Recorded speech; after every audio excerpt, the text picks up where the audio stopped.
समय बड़ा भाग्यशाली होता है। भागवत महापुराण की कथा को सुनने के लिए देवता भी तरसते हैं।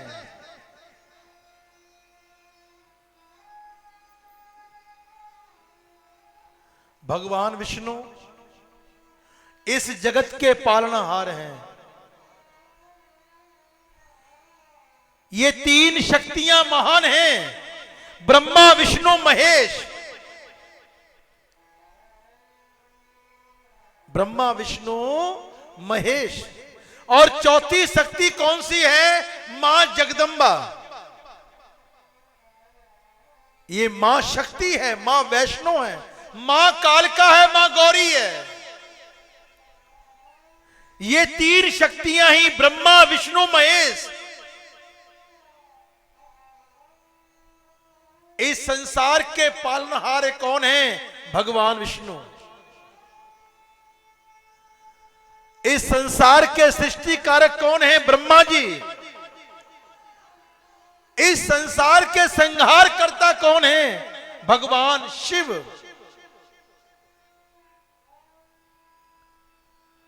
भगवान विष्णु की ये सब माया है। उनकी माया को कोई समझ नहीं पाया। स्वयं ब्रह्मा भी उनकी माया को समझ नहीं पाया कि प्रभु तेरी माया कैसी है।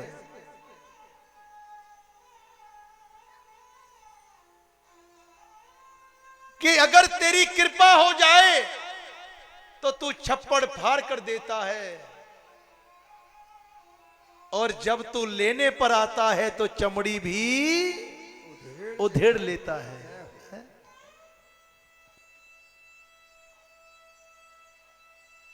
जब वो देने पर आता है, कृपा करने पर आता है, तो वो कहता है तू ले ले, तू अब जो मांगना है तू मांगता रहे, मांग ले। क्या मांगेगा? मांग।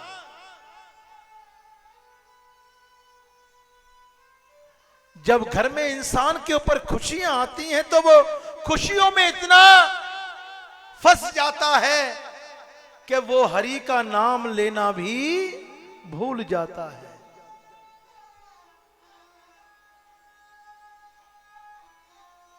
भागवत महापुराण में व्यास जी ने कहा है कि श्रोता तीन तरह के हैं। इसकी आवाज कम करो भाई,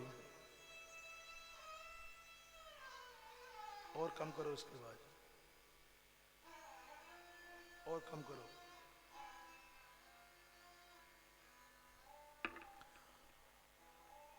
भागवत में श्रोता बहुत हैं। श्रोता जो है तीन तरह के कहे गए हैं। एक श्रोता वो है जब हम किसी मंदिर में जाते हैं,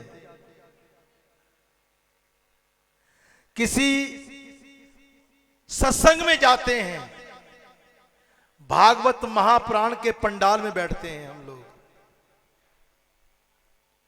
एक श्रोता वो है जिसे आनंद आता है उसके चरणों में हाजिरी भरने में, जिसे आनंद आता है उसका नाम अपने कानों में सुनाई देने पर, उसे आनंद आता है उस कथा को सुनने में, उसे आनंद आता है हरि का नाम जपने में, और वो बड़े भाव से, बड़े प्रेम से, बड़े कर्म से उस कथा को सुनता है। उसे चैन नहीं आता है घर में कि मेरे गोविंद की कथा हो रही है, मेरे गोविंद का हरि नाम संकीर्तन हो रहा है, मेरे गोविंद का नाम जपा जा रहा है, तो उसका मन गोविंद की तरफ भागता है। जिसे अपने गोविंद से प्यार है ना, वो किसी निमंत्रण का मोहताज नहीं होता है कि मेरे पास निमंत्रण आएगा तो मैं जाऊंगा। आज की दुनिया यही हो गई है कि वो भगवान से भी इम्तिहान ले रही है, वो भगवान की परीक्षा लेती है कि अगर मंदिर में कोई सत्संग हो रहा है, मंदिर में कोई कथा हो रही है, मंदिर में कोई लंगर लग रहा है, मंदिर में कोई हरि नाम का संकीर्तन हो रहा है, तो जहां पर समय लिखा होता है सुबह 8 बजे का, वो पहुंचता है आरती के समय के भाई अब आरती का समय हो रहा है, चलो 2 मिनट हो आए, मंदिर से निमंत्रण आया है। फिर वो मंदिर में आकर क्या कहता है संग से कि मेरे पास समय नहीं था, लेकिन बार बार ना पंडित जी मुझको फोन कर रहे थे, बार बार मुझे वो याद कर रहे थे, तो मैंने कहा चलो हो आऊं। देखो इस इंसान की महिमा कि वो मंदिर में आकर भी एहसान जमा रहा है कि भाई मुझे बार बार फोन आया है, मुझे बार बार वो बुला रहे हैं, तो मैं चलो हो आऊं। उसमें तुम्हारी आत्मा नहीं है आने की, वो तो तुम भगवान के ऊपर एक एहसान कर रहे हो कि मैं आ गया हूं,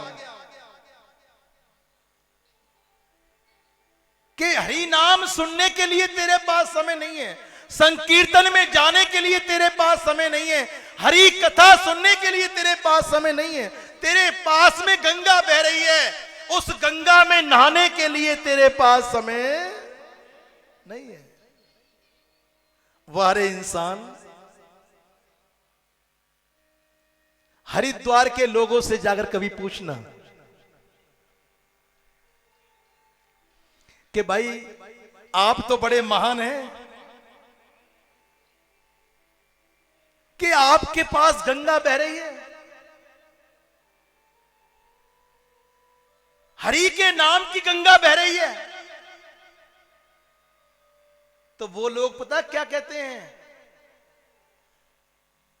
जब वो पूछते कि आपने इसमें स्नान तो आप रोज करते हो, ओ हमारा क्या है, गंगा हमारे पास है, हम रोज ऐसे चुपकी लगा लेते हैं और बाहर आ जाते हैं।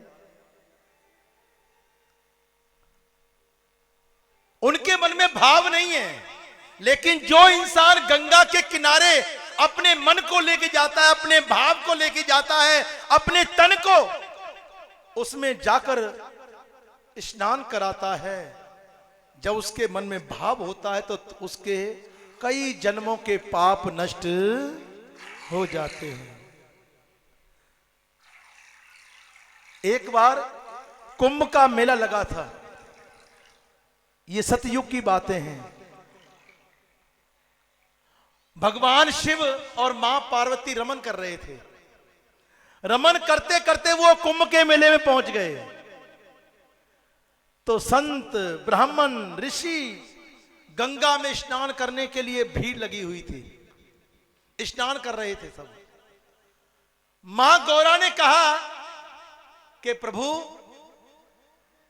ये जितने भी संत इस गंगा में स्नान कर रहे हैं, जितने भी लोग इस गंगा में स्नान कर रहे हैं, ये सब तर जाएंगे। भगवान शिव ने मुस्कुराते हुए कुछ भी नहीं बोले। वो मां गौरी बोली, प्रभु आप क्यों नहीं बोल रहे, क्या बात है, मैंने आपसे कुछ पूछा है। मान की हाँ गौरा तूने पूछा है कुछ, लेकिन मैं तुझे क्या बताऊं। मान की नहीं आज आपको बताना होगा। मान की नहीं आज समय उचित नहीं है, कल बताएंगे।